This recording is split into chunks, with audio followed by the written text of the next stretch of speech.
صبر کا جو اجر ہے وہ بھی بہت بڑا ہے. عام طور پر انسان کو صبر کی ضرورت کب پیش آتی ہے؟ جب اس پر ظلم ہوتا ہے. اس سلسلے میں ایک واقعہ آپ کے ساتھ شیئر کروں گی جو آپ ہی میں سے کسی نے لکھا ہے. مجھے نہیں معلوم کہ وہ اپنا نام بتانا پسند کریں گے یا نہیں. بہرحال کس طرح ظلم پر انسان صبر کرتا ہے تو نتیجہ کیسے سامنے آتا ہے. کہتے ہیں کہ آج کل ہم سورہ نور پڑھ رہے ہیں تو مجھے ایک چھوٹا سا واقعہ یاد آ گیا.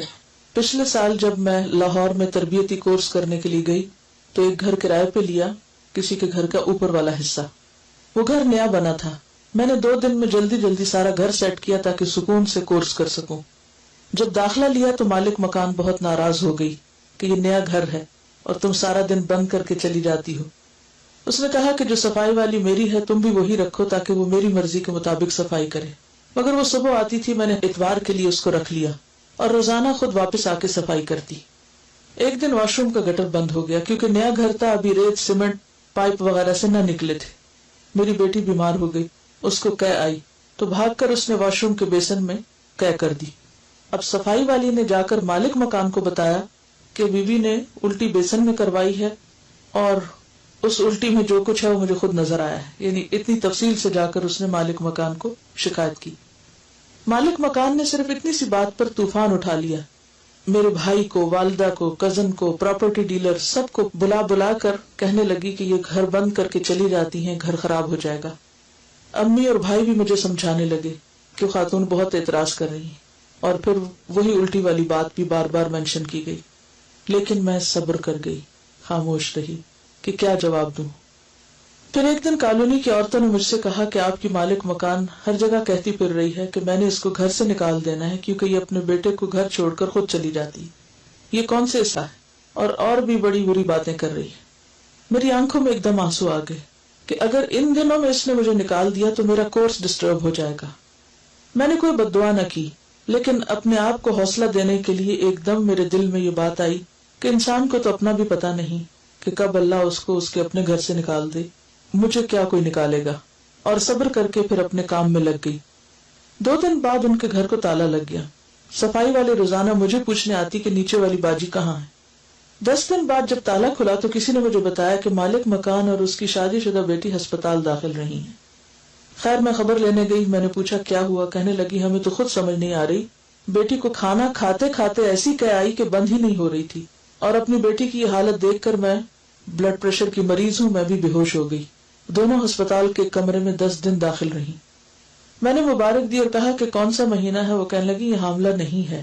یعنی انہوں نے سمجھا کہ شاید اس کی شادی ہوئی ہے تو پریگنینسی کی وجہ سے یہ ہو رہا ہے. ڈاکٹر خود بھی پریشان تھی کہ یہ کس قسم کی قے ہے. سارا گلا چھل گیا اور کافی دن تک کھانا وانا بھی نہ کھا سکے. جب میری والدہ اور بھائی کو یہ قصہ معلوم ہوا تو مجھے کہنے لگے کہ آپ نے اس سے پوچھنا تھا کہ قے کس جگہ کروائی تھی. یعنی جب ان کو قے آ رہی تھی تو انہوں نے کہاں کی. اور جو سب مجھے برا کہتے تھے ان سب نے اپنی آنکھوں سے یہ سارا قصہ دیکھا اور حیران رہ گئے. میں نے مالک مکان پہ ظاہر بھی نہ کیا کہ مجھے کسی شکایت کا معلوم ہے اور نہ ہی کچھ جتلایا کہ کہاں کہاں میری باتیں کی گئی ہیں. الحمدللہ اللہ تعالیٰ نے خود ہی سب کو سمجھا دیا. میں نے صبر صرف اس لیے کیا تھا کہ میں قرآن پاک کی طالب علم ہوں. اگر میرے سے کوئی غلط بات منہ سے نکل گئی تو اسلام کا نام بدنام ہوگا کہ دین پڑھنے والے ایسے ہوتے ہیں, الہدا والے ایسے ہوتے ہیں. اب مجھے یہاں معلوم ہوا کہ اسی کالونی میں الہدا کی برانچ کھل گئی ہے, اور سب سے زیادہ خوشی کی بات یہ کہ میری والدہ بھی اس میں داخل ہو گئی ہیں. مجھے فون پہ بتایا گیا کہ بہت اچھا لگ رہا ہے اور سبق یاد کرنے کا طریقہ پوچھ رہی تھی. الحمدللہ. تو بات یہ ہے کہ اس کو کہتے ہیں صبر, کہ جب آپ پر ناروا قسم کا الزام لگے اور بے جا قسم کی آپ کے خلاف باتیں کی جائیں اور آپ اس موقع پر اپنے رویے کو منفی نہ ہونے دیں. اور پھر آپ دیکھیں کہ اللہ تعالیٰ کا یہ وعدہ ہے کہ ان اللہ مع الصابرین, اللہ صبر کرنے والوں کے ساتھ ہے. اور جس کے ساتھ اللہ کی مدد ہو جائے وہ وقتی طور پر امتحان سے تو گزر رہا ہے, تکلیف تو ہے, لیکن ناکام نہیں ہو سکتا. اللہ کی مدد ضرور آتی ہے.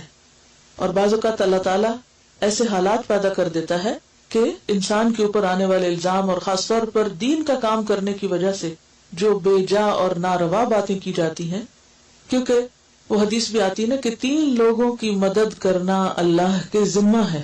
3 لوگوں کی مدد کرنا اللہ کے ذمہ ہے, اور ان میں سے ایک شخص جو اللہ کے راستے میں جہاد کرنے والا ہو، جو اللہ کے راستے میں نکلنے والا ہو. یعنی اللہ اس کو تنہا نہیں چھوڑتا، اس کی مدد ضرور کرتا ہے. اور قرآن میں بھی کیا آتا ہے؟ وَلَيَنْصُرَنَّ اللَّهُ مَن يَنْصُرُهُ، اللہ ضرور مدد کرے گا اس کی جو اس کی مدد کرتا ہے. اگر ہم اپنی ذات سے کسی کو تکلیف نہ دے رہے ہوں، کسی کے لیے پریشانی کا باعث نہ ہو، اور بے وجہ آپ پر زیادتی ہو رہی ہو، تو ایسے موقع پر اپنی زبان کو بند رکھنا. جہاں بدلہ لینے کا موقع ہو، وسعت ہو، وہاں معاملہ اللہ کے سپرد کر دینا. تو بات یہ ہے کہ صبر اگرچہ مشکل کام ہے لیکن اس کا اجر بہت بڑا ہے.